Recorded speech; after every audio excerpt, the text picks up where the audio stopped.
नमस्कार, welcome to nursing smart. Nursing smart के YouTube channel पर एक बार फिर से आप सभी लोगों का स्वागत है। सब बच्चों की कॉल टेक्स्ट आ रहे हैं कि सर जुलाई से सभी लोग बोल रहे हैं कि नर्सिंग ऑफिसर की सैलरी के अंदर बढ़ोतरी होगी इसी जुलाई 2023 से। तो ये किस तरीके से काम करता है, क्या ये न्यूज़ सही है क्या?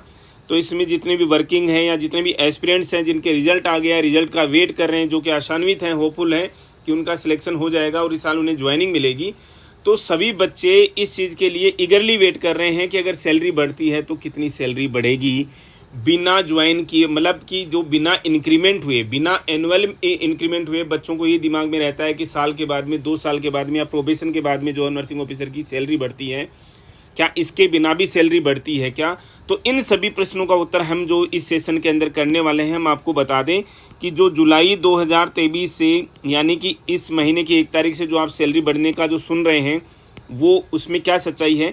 साल में हमारे भारत देश में, जैसे किसी स्टेट गवर्नमेंट में काम कर रहे हूँ या भारत सरकार के अंडर में काम कर रहे हूँ, किसी भी पोस्ट पर आप काम कर रहे हो, 2 बार हर साल जनवरी और जुलाई में डीए में बढ़ोतरी होती है। डियरनेस अलाउंस जो यहाँ पर दिख रखा है, इसमें बढ़ोतरी होती है, जो कि वेरी करती है महंगाई के हिसाब से। और ये किस हिसाब से वेरी करती है, फिक्स क्यों नहीं है, तो इसके लिए हम आपको थोड़ा सा डिस्कशन लेंथ में बताते हैं। लेंथ का मतलब छोटा सा डिस्कशन हम आपको बताएंगे एक्चुअल में काम किस तरीके से करती है। हम आपको बता दें, यहाँ पर जो आपको टेबल दिख रही है, all India consumer price index number की टेबल है, और इसी के हिसाब से जो डीए में बढ़ोतरी होती है, कम तो नहीं होता, बढ़ता ही है, क्योंकि ये बढ़ोतरी जो होती है वो हमारी डेली लाइफ में जो काम में आने वाली जो चीज़ें हैं उनकी रेट्स पर डिपेंड करती हैं। तो यहाँ पर ये इंडेक्स नंबर जो चल रहा है, और इसके बाद में इसके बेसिस पर जो 2000 का जो फॉर्मूला बना रखा है उसके हिसाब से डीए चल रहा है। आप देखेंगे दिसंबर 2022 में जो डीए जो है, डीए का जो रेट जो था वो लास्ट में कितना रहा, 42.37, ठीक है, और हमें 42 मिल रहा है। इसका मतलब इससे आगे से जो डीए, इनके बीच में जो यहाँ पर जो भी पॉइंट आ जाएगा उसके गैप का आपको डीए जो है वो मिल जाएगा। और ये किस पे डिपेंड करेगा, ये यहाँ पर इस प्राइस इंडेक्स नंबर पर डिपेंड करेगा, जो कि लगभग 0.7 से 0.8 तक बढ़ने वाला है, जो कि 135.5 तो निश्चित हो जाएगा। और ऐसा होने पर यहाँ पर ये जो डीए है, डीए का जो रेट आप यहाँ पर देखोगे कि 46.08 हो गया, 46.28 हो गया, इस तरीके से कुछ नंबर आ जाएगा। और इनके बीच में जो गैप है, तो 42.37 नहीं, क्योंकि हमें 42 ही मिल रहा है, उनके बीच में जो गैप है उसको लेकर के वो एग्जैक्टली पॉइंटों में नहीं बढ़ाते, तो लगभग 4% क्या, फिक्स 4% आपका डीए जो बढ़ जाना है। अब आपको समझ में आना चाहिए कि 4% डीए बढ़ जाने से आपकी सैलरी पर क्या फ़र्क पड़ने वाला है, वो हम यहाँ पर अगेन डिस्कस करेंगे। आपको पता होना चाहिए कि आपकी जब भी किसी सेंट्रल गवर्नमेंट इंस्टीट्यूट या स्टेट गवर्नमेंट इंस्टीट्यूट में, जहाँ पर पे मैट्रिक्स लेवल 7 में आपकी बेसिक बता रखी है, वो आप देखते होंगे हमेशा ये बेसिक आती है 44,900 रुपये, और इसी के ऊपर सैलरी बनती है। यही बेसिक का एक मतलब होता है, सिंपल सा। तो ये 44,900 की बेसिक का यहाँ पर मतलब क्या है कि 44,900 के इर्द गिर्द ही अब आपकी सैलरी होगी। जो सबसे पहला अलाउंस, डीएनएस अलाउंस जो कि बढ़ने वाला है, यहाँ पर ये कितना हो जाएगा, ये 20,654 रुपये कैसे आ रखे हैं, इसका 44,900 का एग्जैक्टली 46% है। ये कितना है, एग्जैक्टली 46%। जो आज तक 42% मिलता था, अब इस जुलाई 2023 से 46% मिलेगा। आप कहोगे कि सर ऑर्डर कहाँ है, ऑर्डर आएगा सितंबर 2023 में। तो पीछे के 3 महीने का क्या होगा जी, जुलाई अगस्त सितंबर का क्या, सितंबर में भी नहीं मिलेगी आपको सैलरी के साथ में, तो अक्टूबर से मिलना शुरू होगा।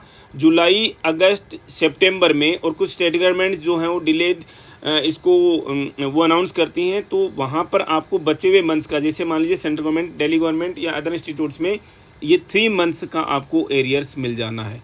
तो 20,654 रुपये एक तो आपका यहाँ पर फर्क पड़ेगा। हाउस रेंट पर क्या फ़र्क पड़ेगा, क्या जी नहीं पड़ेगा, लेकिन हम आपको बता दें हाउस रेंट पर बड़ा फ़र्क कब पड़ने वाला है, जैसे ही आपका डीए 50% हो जाएगा, 50% हो जाएगा, जो कि कब संभावित है, जनवरी 2024 में संभावित है। ये डीए एचआरए जो है आपको मिल रहा है किसके हिसाब से, 27% के हिसाब से, मेट्रो सिटीज़ में, एक्स कैटेगरी सिटीज़ में, मेट्रो सिटीज़ नहीं, एक्स कैटेगरी सिटीज़ में।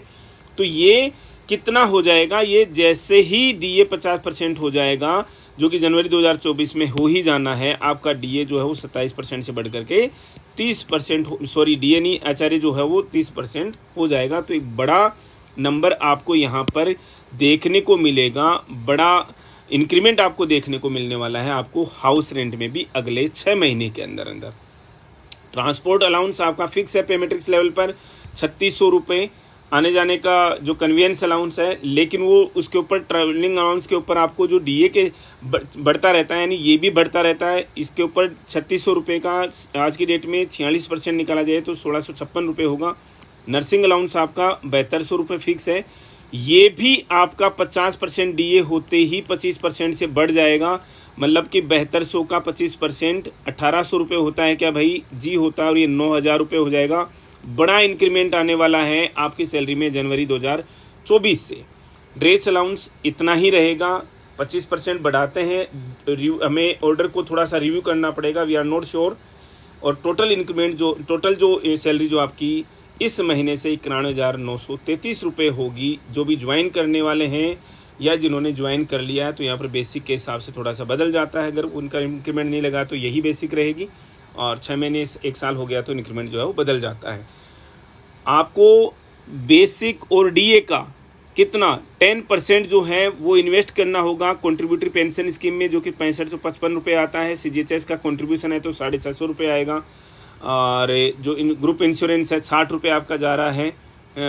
ये कई बार 30 रुपये अभी तक गवर्नमेंट के ऑर्डर से क्लियर नहीं है, अभी 60 रुपये जा रहा है। टोटल आपका 7265 रुपये, और इनकम टैक्स जो है एज पर स्लैब्स जो है आपका जाना ही है 10% में, तो आप आ रहे हैं, ठीक है ना।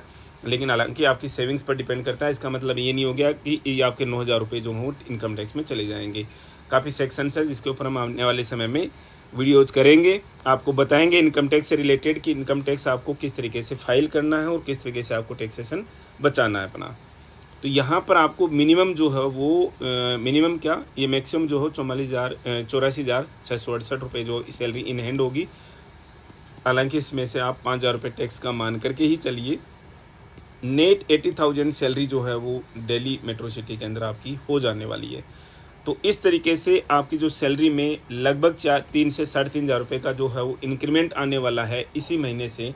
इन सब के पीछे हमारा एक और ऑब्जेक्टिव रहता है, जो कि बच्चों की तरफ से भी मैसेज रहता है कि सर अगर आप इस तरीके की चीज़ें हमारे साथ डिस्कस करते हैं तो हम हमेशा मोटिवेटेड फील करेंगे, और हम भी इस चीज़ को ट्रू फील करते हैं कि वाकई में एक मिडिल मैनेजमेंट में नर्सिंग ऑफिसर की सैलरी जो है भारत सरकार में या दिल्ली सरकार में या फिर अदर स्टेट गवर्नमेंट्स में लगभग मार्केट में सबसे ज़्यादा सैलरी है, और ये चीज़ें आपको मोटिवेट करनी चाहिए। यहाँ पर तो ये चीज़ें और भी ज़्यादा मोटिवेट करनी चाहिए कि आने वाला जो पे कमीशन होगा वहाँ पर आपकी सैलरी किस तरीके की होगी। हमने ऑलरेडी डिस्कस कर रखी हैं वो चीज़ें भी, डिस्क्रिप्शन बॉक्स में आपको उसका भी लिंक मिलेगा कि आपके लगभग 4 से 5 साल के बाद में आपकी सैलरी जो क्या होने वाली है। ये चीज़ें अगर आज की डेट में आपको मोटिवेट नहीं करती हैं तो आप आने वाले समय में बहुत ज़्यादा पीछे रह जाएंगे, क्योंकि नर्सिंग के क्षेत्र में नर्सिंग के कैडर में अभी तक जो कंपटीशन नहीं था वो अगले 6 महीनों में आपको इस स्तर का देखने को मिलेगा, एसएससी लेवल का। हम आपको कमिटमेंट दे रहे हैं, मतलब ये समझिए निश्चित रूप से मान करके चलिए कि नर्सिंग ऑफिसर के कैडर में आपको, नर्सिंग के कैडर में आपको ठीक 6 से 8 महीने के बाद में, मतलब इस नोट सेट के हो जाने के बाद में, जो अपकमिंग नोट सेट है इसके बाद में आपको भयंकर कंपटीशन मिलने वाला है। मार्केट में जिस तरीके का कंटेंट होगा, जिस तरीके की टीचिंग का लेवल होगा, जिस तरीके की बच्चों की अवेयरनेस होगी, एकदम से फुल टू चेंज हो जाने वाली हैं चीज़ें। तो समय रहते पढ़िए, समय रहते अच्छा कंटेंट पढ़िए, अच्छी जगह से पढ़िए। हम कभी भी नहीं कहते हैं कि कोई कोचिंग में जाइए या कोचिंग के अगेंस्ट में है। अगर कोई अच्छा इंस्टीट्यूट मिलता है, यस 100% पढ़िए। अगर आपको हमारा कंटेंट अच्छा लगता है, हमारे साथ में पढ़िए। आपने हमारे कंटेंट में नोटसेट 5 का जो हमने कोर्स अवेलेबल यहाँ पर करा रखा, आप देख सकते हैं उसके अंदर जा करके कि हमारी क्लासेज किस लेवल की हैं, हमारे नोट्स जो हैं किस स्तर के हैं, किस तरीके का हमारा टीचिंग लेवल है। ये चीज़ें आपको इम्प्रेस करनी चाहिए, और ये चीज़ें इम्प्रेस करें ना करें, एटलीस्ट आपको ये सैलरी मोटिवेट करनी चाहिए कि आप जिस कैडर की तैयारी कर रहे हैं वहाँ पर आपको सैलरी जो हो क्या मैटर करती है। सेशन में इतना ही, मिलेंगे वेरी नेक्स्ट अपडेट के साथ। Thank you.